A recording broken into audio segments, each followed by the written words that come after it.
자, 다 얘기했어. 녹취도 있다. 지난해 9월 세상을 떠난 MBC 기상캐스터 고 오요안나 씨의 이야기인데요. 생전에 직장 내 괴롭힘 피해를 호소했던 사실이 뒤늦게 알려졌습니다. 의혹들이 또 둘러싼 파장을 가지고 굉장히 말들이 커져 나가고 있는 사실인데, 사건이 알려진 초기 MBC는 입장문을 통해서 오 씨가 피해 사실을 신고하거나 또 관리자에게 알린 적이 없고 피해 사실을 말했다는 내명을 알려달라 이렇게 말을 해서 또 과연 피해 조사 의지가 있는가라는 비판도 함께 받고 있는 그런 상황입니다. 그런데 함께 오 씨가 상담했던 사람도 이제 등장을 하기 시작했고, 관련해서 녹취도 있다라는 이제 내용들이 등장하기 시작하면서 뭔가 꼬여 들어가고 있는 그런 모습이거든요. 유족들의 목소리를 한번 들어보도록 하겠습니다. 책임 있는 누구에겐가 얘기를 했다, 상담을 했다. 그리고 또 그거에 대해서 항의하는 녹취가 있어요. 계속 지속적으로 그 책임 있는 그분에게 상담을 해왔거든요. 참여하지 않을 거고요. 그들이 스스로 면죄부를 주는 방식으로 끝날 거고요. 물리적 증거가 없기 때문에 진술에 의존할 수밖에 없는 수사잖아요. 없습니다, 아직까지. 그들의 인식 속에는 자기들이 잘못한 게 아직도 없는 거예요. 안 기자님, 일단 지금 요안나 씨가 내부 괴롭힘 피해를 이제 보고를 했다는 거잖아요. MBC 네네. 측 관계자들에게. 네. 근데 이제 MBC에서는 그런 사실이 없었다라는 게 초기 입장이었고, 지금 네. 이게 엇갈리는 상황 아닌가요?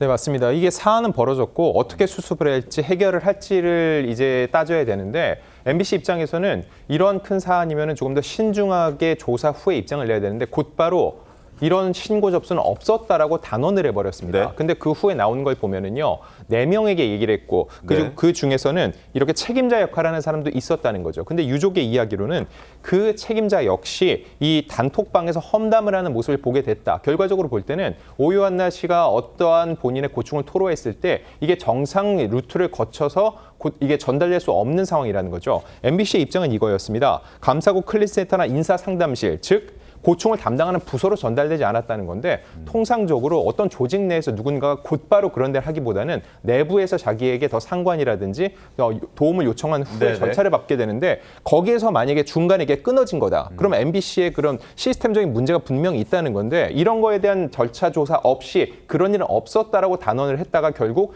여러 역풍에 부딪히자 이제는 진상조사위원회를 꾸리는 상황에 이르게 된 겁니다.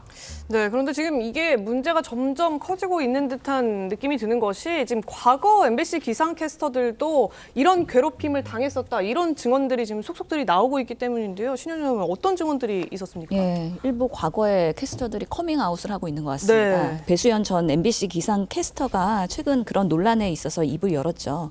내가 MBC에 나올 때도 그때도 그랬지. 프리랜서 기상캐스터였던 나의 목소리는 누구 하나 전혀 기울여주지 않았다라는 얘기를 했었고요. 또 방송인 박은지 씨도 이전에 기상캐스터 출신으로서 너무 이 사태가 마음이 아프다 그러면서 지금 요안나가 고통을 받지 않았으면 좋겠다라고 얘기하면서 네. 7년간 직장 내 괴롭힘 본인 경험을 이야기하기도 했습니다. 이런 프리랜서 기상캐스터뿐만 아니라 네. 작가들도 그렇거든요. 방송 네. 작가들도 포함해서 우리 언론사 내부에서의 그런 비정규직의 이런 직장 내에서의 공고하지 못한 그런 부분들 때문에 취약한 부분을 괴롭힘이라는 부분으로 이렇게 여러 사건들이 드러나지 않게 일어나는 것 같아서 참으로 마음이 아프고, 이번 사태를 좀 들여다봐야 되는 우리 사회에서의 안타까운 그런 부분이지 않을까라는 생각합니다. 네, 유기찬 변호사님, MBC에서는 사실 지금 이렇게 오요안나 씨의 어떤 사망과 관련해서 내부에 괴롭힘이 있었냐라는 이런 일각의 여러 지적들에 대해서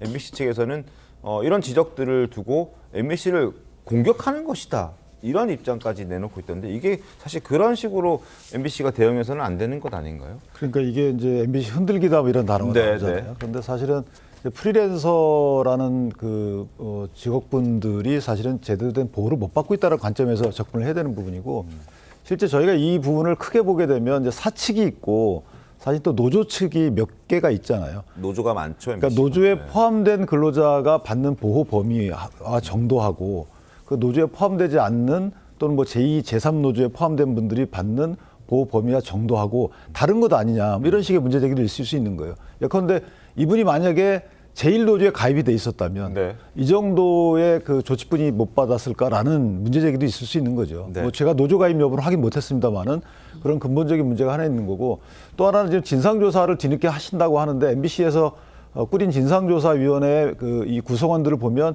이게 객관적이질 않다라고 보는 거예요. 그래서 유족 측에서는 그러지 말고 아예 그냥 특별감독관 등을 통해서 네. 정부가 지금 개입해서 조사를 해달라는 취지의 주장도 있는 거기 때문에 저는 개인적으로 이것은 뭐 중대재해법으로 저희가 의율하는 부분이 아직까지는 미치지 못하지만 사실 어찌 보면 이게 이제 뭐 산업재해로 만약에 평가를 하게 되면 업무상 재해로 평가하게 되면 거기까지 이를 수 있는 사망이 이르렀기 때문에 그럴 수 있는 중대한 그 유형의 재해이기 때문에 이 부분은 좀 정부가 나서야 되는 것이 아닌가. 그러니까 그 MBC 자율적인 범위에서만 어떤 해결이나 진상조사를 맡겨놓지 말고 정부가 좀 적극적으로 나서서 유족의 여러 가지 요구들을 진위 확인을 하는 것이 맞지 않겠는가라는 생각이 들고 지금 사측에서 말하는 것처럼 예를 들면 객관적인 증거가 없기 때문에 더 그래요.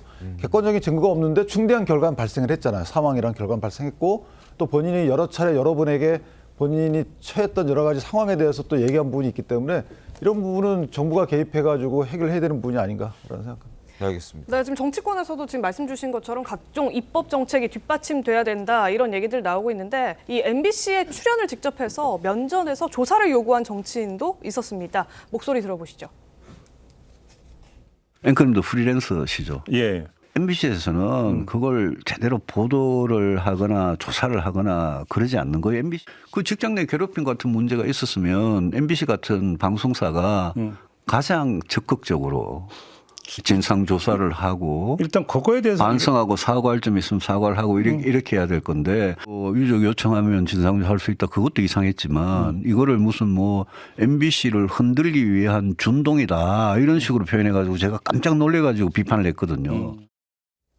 자, 논란이 커지자 MBC는 뒤늦게 진상조사위를 구성해서 내일 첫 회의를 연다고 합니다. 뭐 경찰 조사도 뭐 착수하기로 했다는 소식이 전해지고 있으니까 어떤 과정에 궁금증들이 명명백백히 밝혀지기를 기대해 보도록 하겠습니다.